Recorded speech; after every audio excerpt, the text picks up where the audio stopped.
Ek gaan nou nie vir julle preek nie. As julle preek wil hê, moet julle môreoggend 9:00 kom. Dan sal ek vir julle preek. Hoorie, die vrouens was verskriklik nuuskierig oor hierdie onderwerp van die vleis wat uit mans mag eet. Julle kan nie glo hoeveel dames het my gevra, watter vleis is hierdie wat net mans mag eet? Toe sê ek vir hulle, sommige man, dis impala se vleis. Dis vir 'n man bedoel. Maar hulle was omtrent nuuskierig, julle kan dit nie glo nie. So ek gaan vir ons hier lees uit Numeri 18 en net 'n paar verse hier, die eerste 10 verse. En die Here het vir Aaron gesê, jy en jou seuns en die huis van jou vader saam met jou, moet die ongeregtigheid met betrekking tot die heiligdom dra, en jy en jou seuns saam met jou moet die ongeregtigheid met betrekking tot julle priesterskap dra. En laat ook jou broers, die stam van Levi, die stam van jou vader, saam met jou naderkom, dat hulle by jou kan saam aansluit en jou dien, terwyl jy en jou seuns saam met jou saam jou voor die tent van die getuienis is. En hulle moet jou diens waarneem en die diens van die hele tent, maar naby die voorwerpe van die heiligdom en naby die altaar mag hulle nie kom nie, dat hulle nie sterwe, hulle sowel as julle. Maar hulle moet by jou aansluit en die diens van die tent van samekoms waarneem, al die dienswerk van die tent, en 'n onbevoegde mag nie by julle toe aankom nie. En julle moet die diens van die heiligdom en die diens van die altaar waarneem, sodat daar verder geen toorn oor die kinders van Israel kom nie. Dan vers 6 sê, want ek self het julle broers, die Lewiete, onder die kinders van Israel uitgeneem as 'n geskenk vir julle, mense wat aan die Here gegee is, om die dienswerk van die tent van samekoms te verrig. Maar jy en jou seuns saam met jou moet julle priesterskap waarneem met betrekking tot al die sake van die altaar en van die binnekant van die voorhangsel is, en julle moet daar diens verrig as 'n dienswerk wat geskenk word. Gee ek aan julle die priesterskap en die onbevoegde en die onbevoegde wat naby kom moet gedood word. Net nog so 3 verse. Verder het die Here met Aaron gespreek, ek self het jou die diens van my offergawes gegee, wat betref al die heilige gawes van die kinders van Israel aan jou gegee, en as aandeel vir jou en jou seuns as 'n ewige insetting. Van die hoogheilige gawes, met uitsondering van wat verbrand word, moet dit joue wees. Al hulle offers, naamlik elke spysoffer en elke sondoffer en elke skuldoffer van hulle, wat hulle my bring, as iets hoogheilig, moet dit vir jou en jou seuns wees. En dan vers 10, in 'n hoogheilige plek, moet jy dit eet. Almal wat manlik is, mag dit eet. Heilig moet dit vir jou wees. So voordat ons verder gaan, gee my 'n geleentheid om vir julle te bid, dan vra ons die Here se seën ook oor dit wat ons nou met mekaar gaan hanteer.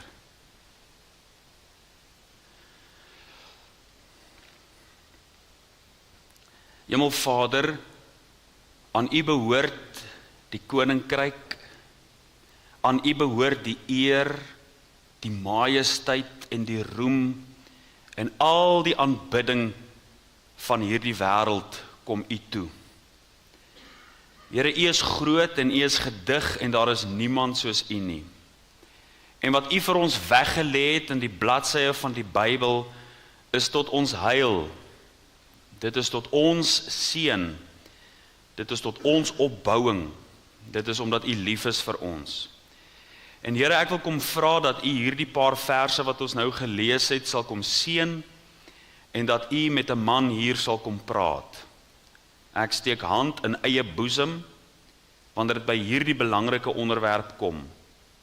Sal U ons gedagtes oopmaak, dat ons sal hoor wat U vir ons wil sê, dat dit nie soos water van 'n een se rug af sal wees nie, maar dat ons werklik sal begryp en inneem dit wat op U hart is vir ons, in 'n tyd waar daar 'n baie groot aanslag teen manne is. In 'n tyd waar die rol van die man heeltemal gedegradeer word en eintlik in die modder ingetrap word. In 'n tyd waar hulle van manne meisies wil maak, sagte seentjies. Here, ons wil kom vra dat die vleis wat vir ons beskore is, dat ons dit sal eet. Met dit wat U vir ons in gedagte het. Die beker wat ons moet drink, dat ons dit sal drink. En die vleis wat ons moet eet, dat ons dit sal eet. Kom seën ons saam, terwyl ons dit bid in Jesus naam met danksegging. Amen. Kyk, as er nou een ding is wat ek nie kan verdra nie, is dit wanneer 'n boer vir my vertel van die bosvarke en die vlakvarke wat sy oes opvreet, in die mielielande inkom. Kyk, ek kan dit nie verdra nie. Ek voel net, dit is my plig, om met my 270 daai boer te gaan uithelp, om daai bosvarke te gaan skiet. Kyk, dit steek my dwars in die krop as ek hoor van die bosvarke, wat vir ons sulke moeilikheid gee. Ek kan dit nie verdra nie. So gebeur dit toe ons op 'n reeks dienste is, daar in Volksrus omgewing, dat ek vat maar my 270 saam, dis soos die visstokkie, daai teleskopiek wat my altyd onder die seat is, net vir 'n noodgeval, as daar dalk 'n riviertjie naby is. So ek vat toe die 270 saam en so waar ons gaan skiet toe bosvarke. Nou ry ons agter op die bakkie, maar daai Volksrus omgewing is maar verskriklik koud. Ek het 'n baadjie en nog 'n baadjie aan. En ons kry uiteindelik nie die goeters nie, en een van die manne wat daar is, hulle het een van hierdie thermals.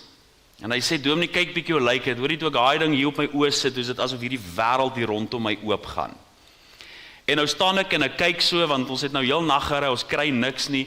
En die volgende oomblik hier voor my, toe's daar bosvarke. Ek sê, hoorie, maar is dit die bosvarke? En die kyk gou daar, hulle sê, ja, dit is, maar nou het ek nie 'n thermal op my 270 nie, so nou is hulle hier met die lig, en hulle sê, ek hoor net, skiet, en man, ek skiet toe die beer eerste, en wonder bo wonder, die sog staan net daar doodstil, en ek hoor net weer, skiet, en nou ja, jy moet nie my 2 keer uitnooi nie, ek daar skiet ek al 2 daai bosvarke, maar, voordat ek hierdie tweede een geskiet het, wat gebeur het is, ek wil baie haastig skiet, maar hier agter in die opgewondenheid met die lig nou, skyn hulle daai lig in my teleskoop in.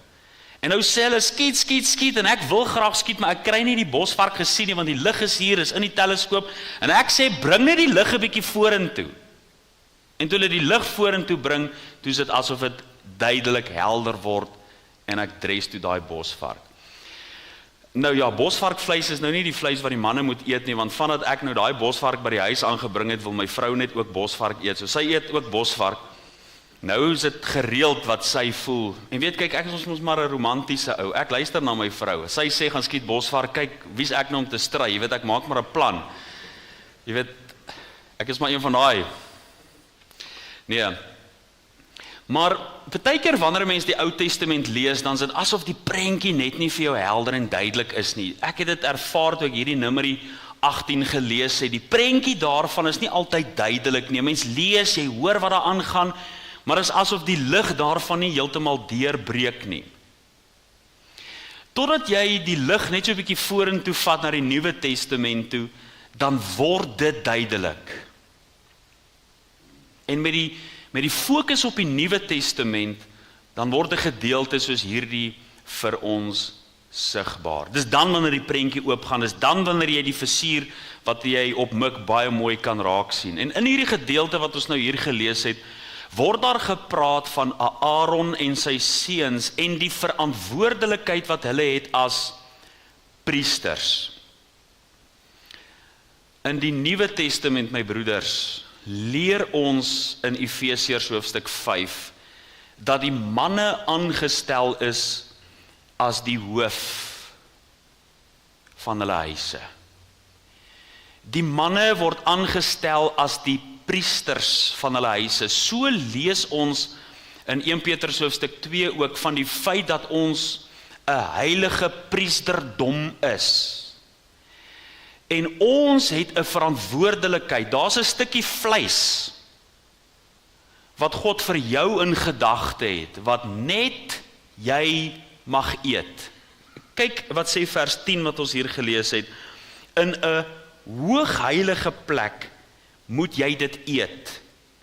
Almal wat manlik is, mag dit eet. Heilig moet dit vir jou wees. As jy nou net die volgende vers lees, dan gaan jy sien die seuns en die dogters van Aaron mag dit eet. En soos jy aanlees, gaan jy heeltyd sien die seuns en die dogters mag dit eet. Maar hier is 'n spesifieke offer wat bedoel is net vir die manne. Toe ek op kweekskool was daar 'n ouer man saam met my op kweekskool, en dan as ons nou gebraai het, ons braai nou vir die kweekskool, al die studente hulle vleis, dan is daar nou so 'n stukkie vleis daar, want hy was nou ouer as ek, dan vat hy hom so met die tang, so 'n lekker stukkie vleis, dan sê hy vir my, ja, hierdie lyk nou vir my soos 'n ouer man se stukkie vleis. Jy weet, dan is hy al daar besig om sy deps te lê op die vleis. Hierdie een lyk vir hom nou soos 'n ouer man se stukkie vleis. Nou die feit van die saak is, my vriend, my broeder, God het vir jou 'n stukkie vleis in gedagte, en dis nie jou vrou se nie. Dis joune. En dit is die priesterskap wat hy op jou lewe geplaas het. Die probleem in die samelewing vandag is dat die rolle heeltemal verander het. Die wêreld druk dit op ons af, en die vrou word in 'n posisie geplaas waar sy nie hoort nie. En uiteindelik praat ons nie hier van vrouens wat nie die vermoë het nie, ons praat nie nou oor die vrouens nie, ons praat nou van jou huisgesin. 'n Vrou is nie bedoel om hoof van die huis te wees nie. Ek weet, jy kry vrouens wat sê, man, my man is die hoof, maar ek is die nek, ek draai hom waar ek hom wil hê. In my hele lewe het ek nog nooit 'n kwaai vrou teëgekom nie. Ek sê dit baie keer vir manne, dan sê hulle, jy het nog nie my vrou ontmoet nie. Luister, ek het in my lewe nog nooit 'n kwaai vrou ontmoet nie. Bang mans baie, maar kwaai vrouens glad nie.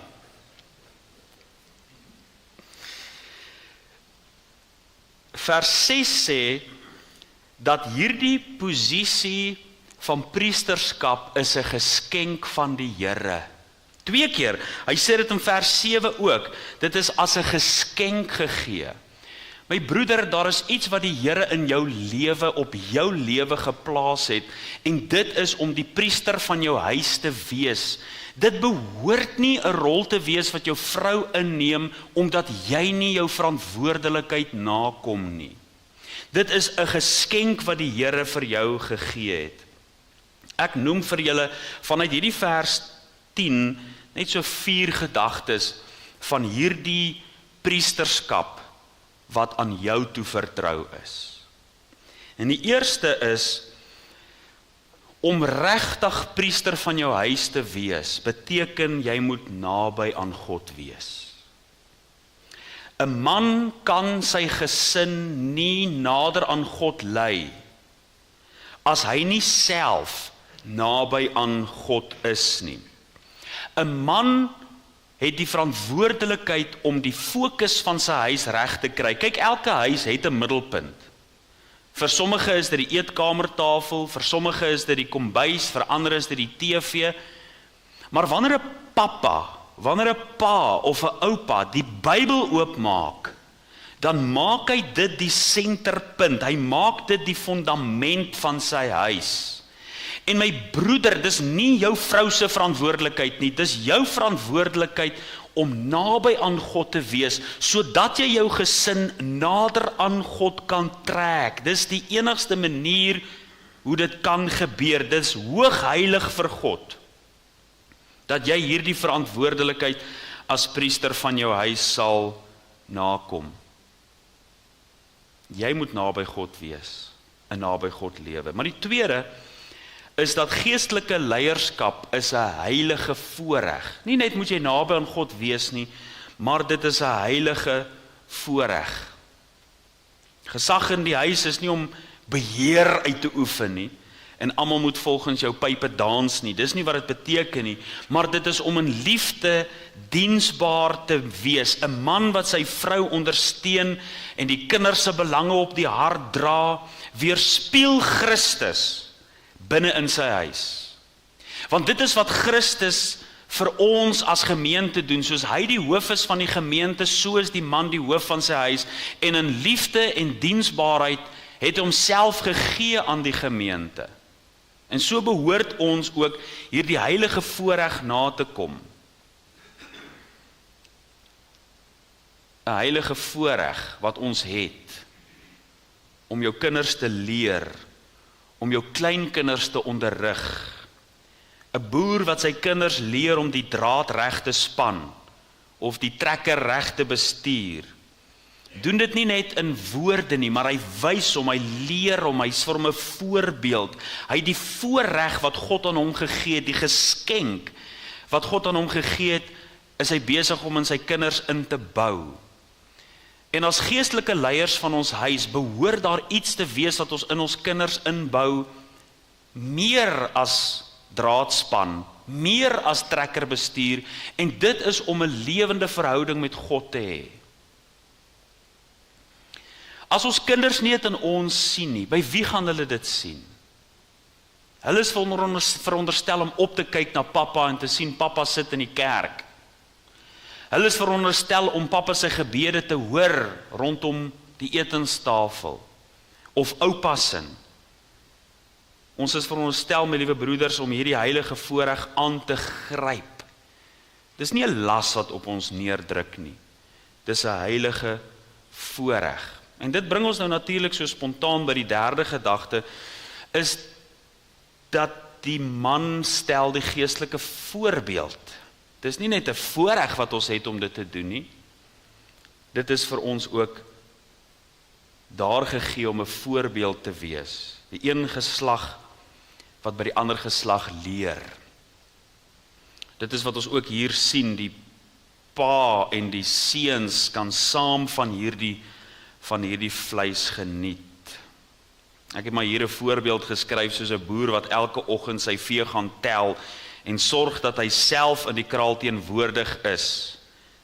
Kan 'n vader sy gesin net geestelik lei as hy self daagliks in God se teenwoordigheid is. Ek onthou van die ou plaaswerker wat op 'n stadium saam met die ou baas altyd gewerk het, en die ou baas is toe uiteindelik oorlede, en nou neem die seun oor, en hy gebruik dieselfde saad, dieselfde bemesting, dieselfde volume water, dieselfde grond, alles is reg, maar die opbrengste is nie dieselfde nie.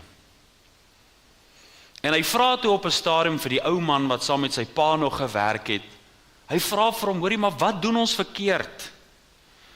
Hoekom is die opbrengste nie dieselfde nie? Ons doen dan alles presies dieselfde.